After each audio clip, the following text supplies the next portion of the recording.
आज हम सभी महिलाएं इस बात को स्वीकार करती हैं, हम सभी स्वतंत्र हैं, इंडिपेंडेंट हैं। स्वतंत्रता, बोलने की स्वतंत्रता, कपड़े पहनने की स्वतंत्रता, नौकरी करने की स्वतंत्रता, पढ़ाई करने की स्वतंत्रता, बाहर निकलने की स्वतंत्रता या फिर अपनी मर्जी से काम करने की स्वतंत्रता। इस बात को हम सब डिनाई नहीं कर सकते कि आज हम सभी सौभाग्यशाली हैं कि ये सब करने का मौका हमें मिला है। क्योंकि अगर थोड़ा सा पीछे जाते हैं तो बहुत सी महिलाएं बहुत कुछ चाहकर भी, बहुत आगे बढ़ना चाहकर भी नहीं कर पाती थी, क्योंकि बहुत सारी रूढ़िवादिता थी, रिस्ट्रिक्शंस थे। खमागणी, मैं हूं शुभा भाटी। ये बात जब हम महसूस करते हैं तो बिल्कुल सोचकर अच्छा लगता है कि आज कम से कम हम लोगों को फ्रीडम है बहुत कुछ करने की। लेकिन क्या हम पूर्ण रूप से स्वतंत्र हैं? सभी महिलाओं को ऐसा लगता है कि हम पूर्ण रूप से स्वतंत्र हैं, हम जो कुछ भी कर रहे हैं अपनी स्वतंत्रता के हिसाब से कर रहे हैं, ऐसा लगता है आप लोगों को। एक ऐसा सच जो शायद बहुत सी लेयर्स के नीचे गड़ा हुआ है, बाहर निकालेंगे तो बहुत से लोगों को तकलीफ होगी, बहुत से लोग इस चीज का विरोध भी करेंगे, लेकिन सच तो सच है, आज नहीं तो कल बाहर तो आएगा। क्योंकि सच को आप दबा नहीं सकते, कुछ दिन तक छुपा के रख सकते हैं, लेकिन हमेशा के लिए आप दबा के नहीं रख सकते। वही सच आप लोगों के सामने उजागर करने की एक छोटी सी कोशिश कर रही हूं, और आशा करती हूं कि जितनी भी बहनें हैं, जितनी भी माताएं हैं या फिर जितनी भी बेटियां हैं, इस बात को अपने जहन में इस तरीके से गांठ बांध ले कि ये गांठ खुलनी नहीं चाहिए। ये गांठ आपकी हमेशा हमेशा आपके पास रहनी चाहिए, और इससे आपको सबक मिलना चाहिए कि आगे का रास्ता हमें कैसे तय करना है और हमारी मंजिल कैसे हासिल करनी है। हम सभी लोग बोलते हैं कि महिलाओं को सज संवर के रहना चाहिए, बिल्कुल अच्छी बात है, लेकिन हम लोग इस आड़ में, सज संवर के रहने की आड़ के अंदर कितना गलत कदम उठा रही हैं या फिर कैसी सोच को बढ़ावा दे रही हैं, वो आप लोगों के सामने थोड़ा सा समझाने का प्रयास करूंगी। श्रृंगार और आकर्षण, ये दो शब्द हैं, लेकिन आज की युवा पीढ़ी ने या फिर आज की सोच ने, आज की मानसिकता ने इन दोनों को मिला दिया है। श्रृंगार और आकर्षण दोनों के अंदर बहुत बड़ा अंतर है। श्रृंगार महिलाओं का एक गुण है जो कि उसको सुशोभित करती हैं, अलंकृत करती हैं।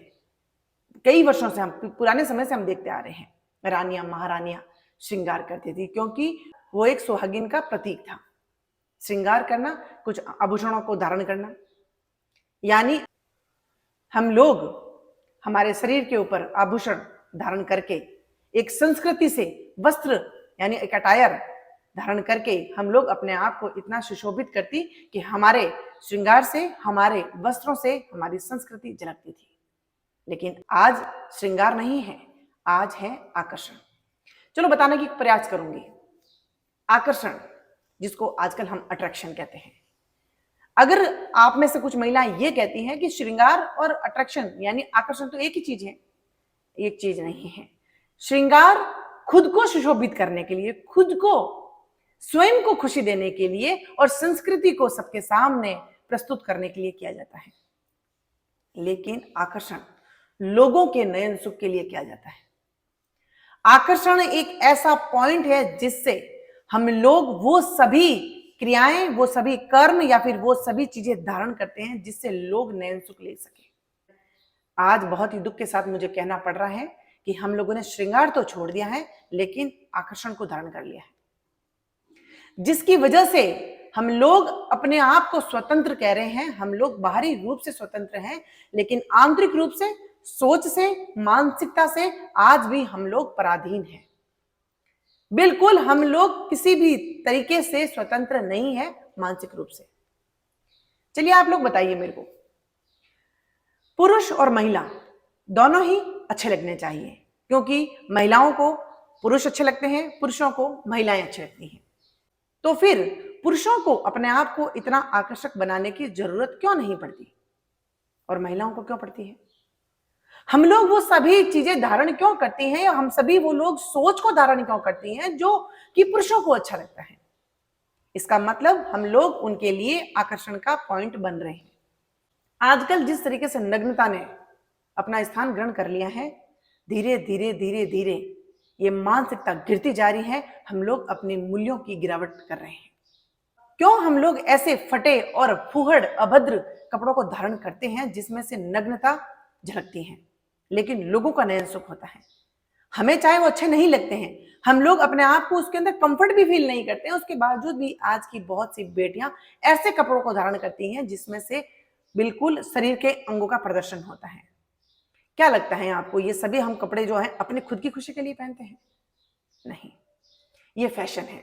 एक ऐसा फैशन जो महिलाओं की स्थिति को दिन ब दिन बदतर करता जा रहा है और जिससे न जानी कितनी बुराइयां समाज के अंदर पैदा हो रही हैं। किसी भी घर में देखिए आप, कोई भी फंक्शन हो, शादी हो, कोई भी समारोह हो, पुरुषों को इतना समय नहीं लगता अपने आप को सुंदर बनाने में, अपने आप को आकर्षक बनाने में, जितना कि महिलाओं को लगता है। क्यों हम लोग इतना आकर्षण का बिंदु बनते हैं कि हम लोगों को हमेशा चिंता रहती है कि कहीं मैं गंदी तो नहीं लग रही हूं, मैं सुंदर तो लग रही हूं, मैं अट्रैक्टिव तो लग रही हूं। ये सोच हमें पराधीन बनाती है, ये सोच हमारी मानसिकता को गिरा रही है। हम लोग जाने अनजाने में ही सही, लेकिन अपने आप को वैसा ढाल रहे हैं जैसा पुरुष समाज देखना चाहता है या फिर अपना नयन सुख लेना चाहता है। आपने देखा होगा, शादी समारोह जब होते हैं, एक दूल्हा होता है, एक दुल्हन होती है। दूल्हे को इतना तैयार होने की जरूरत नहीं है क्योंकि वो पुरुष है, लेकिन एक महिला को, एक ब्राइडल को इस तरीके से तैयार किया जाता है कि सबकी आंखें उसके ऊपर ठहरे। आपको क्या लगता है, ये श्रृंगार है? ये श्रृंगार नहीं है, ये एक वो सोच है जिसको हम लोगों ने अपने अंदर धारण कर लिया है और छोड़ने का नाम ही नहीं ले रही है। और उसके लिए हम कुछ भी करने के लिए तैयार हैं, अपने आप को उन सब के लिए नयन सुख बनाने के लिए भी तैयार हो गए हैं। ये बहुत गहरी सोच है, ये ऐसी एक मानसिकता है जहां पे जिस समाज के अंदर महिलाओं को सिर्फ और सिर्फ नयन सुख के लिए या फिर समाज को रंगीन बनाने के लिए महिलाओं को इस तरीके से तैयार होने के लिए कहा जाता है। चलिए बताइए, आज महिलाओं का, जितने भी हम महिलाएं हैं, जितने भी आज की युवतियां हैं, उन सबके आइडियल कौन है? कौन है आइडियल? दीपिका पादुकोण, सारा अली खान, अनन्या पांडे और भी बहुत सारी, जो कि पता नहीं उनका वजूद क्या है, पता नहीं उनकी हिस्ट्री क्या है, पता नहीं वो किस बैकग्राउंड से हैं, पता नहीं उन्होंने अपने आप को कितना डेडिकेट किया है, लेकिन उनके अंदर कला है कि वो बॉलीवुड के अंदर है, तो वो हमारी आइडियल हो गई। जो रील के ऊपर, जो सोशल मीडिया के ऊपर, जो पिक्चरों के अंदर कुछ रोल अदा कर रही हैं, वो हमारी आइडियल है। और जिन्होंने वास्तविकता में अपना जीवन इस देश के नाम कर दिया, वास्तविकता में अपना सौंदर्य तलवार की नोक पे रख के वो अपने आप को इस देश के लिए न्यौछावर कर गई, वो हम लोगों की आइडियल नहीं है। कितनी महिलाओं की आइडियल झांसी की रानी है, कितनी महिलाओं के आइडियल पद्मावती हैं, कितनी महिलाओं की आइडियल दुर्गावती हैं, कितनी महिलाओं की आइडियल सरोजनी नायडू हैं और कितनी महिलाओं की आइडियल सावित्रीबाई फुले हैं। हम उनका इतिहास भी नहीं जानते। अगर सिर्फ सौंदर्य ही, अगर सिर्फ खूबसूरती ही, अगर सिर्फ आकर्षण ही सब कुछ होता तो झांसी की रानी को तो अंग्रेजों ने सिर्फ और शर्त मानने के लिए कहा था। पूरी झांसी की रानी को मिल सकती थी, लेकिन उसको हार स्वीकार नहीं थी। पद्मावती की एक झलक से मुगल पूरा साम्राज्य उसके सामने झुक जाता, अगर सिर्फ पद्मावती हाँ कह देती। लेकिन पद्मावती ने अपने आप को अग्नि के हवाले कर दिया, उसने हाँ नहीं भरी। उन्होंने उस सौंदर्य के साथ में अपने आप को आग के अग्नि के हवाले करके अपने आप को सती करना मंजूर था, जौहर करना मंजूर था, लेकिन मुगलों के सामने हार मानना मंजूर नहीं था। अगर सौंदर्य इतना इंपॉर्टेंट होता और खूबसूरती और आकर्षण इतना इंपॉर्टेंट होता तो वो महारानियां आज इतिहास नहीं रचती। ये सोच हमारे खून के अंदर, ब्लड के अंदर दौड़ रही है कि हमारा सुंदर होना बहुत जरूरी है, हमारा आकर्षक होना बहुत जरूरी है, 0% जरूरी है। ये एक सच्चाई मैं बता रही हूं। दूसरे क्यों कहते हैं? माएं खुद अपनी बेटियों को हमेशा सजा सवर कर रखती हैं। आपने देखा होगा, छोटी सी बच्ची के ऊपर कितने सारे आइटम्स, जो ब्यूटी प्रोडक्ट हैं, वो उसके ऊपर लगा लगा कर उसको बिल्कुल बार्बी डॉल बना के कहीं भी लेके जाएगी। हमेशा माएँ जो है अपनी बेटी को कहेगी तू सुंदर लग रही है, इस कपड़े में पहन, तू सुंदर पहन, तू इसमें सुंदर लगेगी, उसमें इसमें सुंदर लगेगी। लेकिन ये बातें कभी बेटे को नहीं कहा जाता, क्योंकि हम लोगों ने इस चीज को मान लिया है कि ये समाज उन्हीं को स्वीकार करता है जो आकर्षण का बिंदु है या फिर जो बहुत ब्यूटीफुल है। दोष समाज का नहीं है, दोष हमारा भी है, क्योंकि हम लोग इस चीज को स्वीकार कर चुके हैं। कोई मायने नहीं रखता सुंदर होना, कोई मायने नहीं रखता है गोरा होना, कोई मायने नहीं रखता है पतला होना, या कोई मायने नहीं रखता है हमारा आकर्षक बनना। मायने रखता है तो हमारा ज्ञान, मायने रखता है तो हमारा तेजस्वी होना, और मायने रखता है तो हमारा कॉन्फिडेंट होना। आज आपने अभी का लेटेस्ट आपको उदाहरण बताती हूँ, गमेका सिंह, सोफिया कुरैशी, उन्होंने अपने आप को कितना पार्लर में जाके तैयार किया होगा, कितना वो आकर्षण का बिंदु बनी हुई होगी। उन्होंने सिर्फ कर्म किया, और आज सिर्फ भारतवर्ष के अंदर नहीं, पूरी दुनिया के अंदर उन दोनों महिलाओं का नाम है। ये होता है, और ऐसा ही बनने की हम लोगों को जरूरत है। हर महिला अंदर से जितनी स्ट्रांग है उतना पुरुष भी नहीं है। प्रति एक महिला स्ट्रांगेस्ट है, लेकिन सिर्फ आप लोगों को साबित करने की जरूरत है, आप लोगों को कर्म करने की जरूरत है, आप लोगों को हार्डवर्क करने की जरूरत है। इस सौंदर्य को, आकर्षण को और अट्रैक्टिव बनने को साइड में करिए, और अपने अंदर, अपने भीतर छुपे टैलेंट को बाहर लाइए, और इतनी मेहनत करिए, इतनी मेहनत करिए कि ये समाज हमारे सामने झुक जाए ये कहने पे कि महिलाएं अबला नहीं है, महिलाएं बेचारी नहीं है, या फिर महिलाएं सिर्फ नयन सुख लेने के लिए नहीं है। दूसरे क्यों? जिस व्यक्ति के साथ हम अपनी पूरी जिंदगी गुजारने के लिए तैयार हो जाते हैं, जो हमारे पति होते हैं, उनका भी यही कहना होता है, तुम ऐसे कैसे रहती हो, सुंदर बन के रहा करो, आकर्षण बन के रहा करो, पार्टी में चल रही हो ऐसा पहनो वैसा पहनो, और हम लोग कर भी लेती हैं। दोष इस बात का नहीं है कि हमारे पति कह रहे हैं, ये पुरुष समाज है, क्योंकि ये सोच उनके अंदर भी ब्लड के साथ में दौड़ रही है कि महिलाओं का सुंदर होना बहुत जरूरी है। लेकिन जिस दिन हम लोग इन चीजों को डिनाई करेंगे, हम लोग इस चीज को साइड में करेंगे, तब जाके ये समाज इस चीज को स्वीकार करेगा कि हमारा सिर्फ सुंदर होना जरूरी नहीं, हमारा सबल होना जरूरी है, हमारा मजबूत होना जरूरी है। तब जाके ये भारतवर्ष असली मायने में मजबूत होगा। क्यों हमें जरूरत पड़ती है अंग प्रदर्शन करने की? क्यों हमें जरूरत पड़ती है क्लीवेज दिखाने की?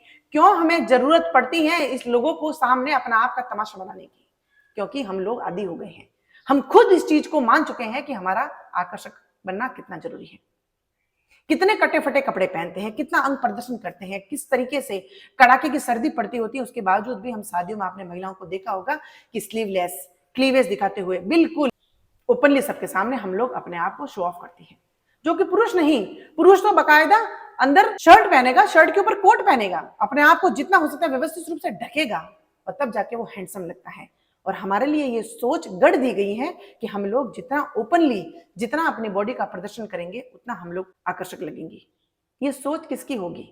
हमारे देश की नहीं हो सकती, भारतवर्ष की नहीं हो सकती। कुछ मुगल आए थे जो ये गंध फैला के गए, लेकिन दुर्भाग्य तो ये है कि ये गंध आज तक हमारे देश के अंदर बसी हुई है, निकलने का नाम ही नहीं ले रही, क्योंकि महिलाओं ने खुद ने इस चीज को स्वीकार कर लिया है। आज भी वक्त है, हम काली हैं, हम गोरी हैं, मोटी हैं, पतली हैं, जैसे भी हैं, ईश्वर का वरदान है, और नारी सर्वत्र पूज्यते, हम सब इस चीज को जानते हैं। हमारी आज से हमारी आइडियल ऐसी हीरोइनें या ऐसी सेलेब्स नहीं होनी चाहिए जो हमें यह सिखाती हैं कि ये क्रीम लगाने से हम गोरी हो जाएंगी और ये प्रोडक्ट लगाने से हम लोग फेयर हो जाएंगे। हमें फेयर होने की जरूरत नहीं, हमें सबल होने की जरूरत है, हमें मजबूत होने की जरूरत है। आज से ही अपने आप के ऊपर घृणा करना और अपने आप के लिए ये चीजें सोचना कि मैं कैसी लग रही हूं, साइड में करिए। मेरे अंदर क्या है, मेरे भीतर क्या है, उसको बाहर निकालने की कोशिश करिए, और वो है आपके गुण, आपका टैलेंट और आपकी स्किल्स। उस पे दिन रात काम करिए, और फिर देखिए कि ये जमाना आपके सामने कैसे झुकता है और कितनी आपकी रिस्पेक्ट करता है। ये जमाना आपसे नयन सुख नहीं लेना चाहिए, आपके सामने सैल्यूट करना चाहिए। और जिस दिन ये सोच आपके सामने आ गई, फिर देखिए इस भारत का नजारा और नारी का सम्मान वास्तविक रूप में तब होगा।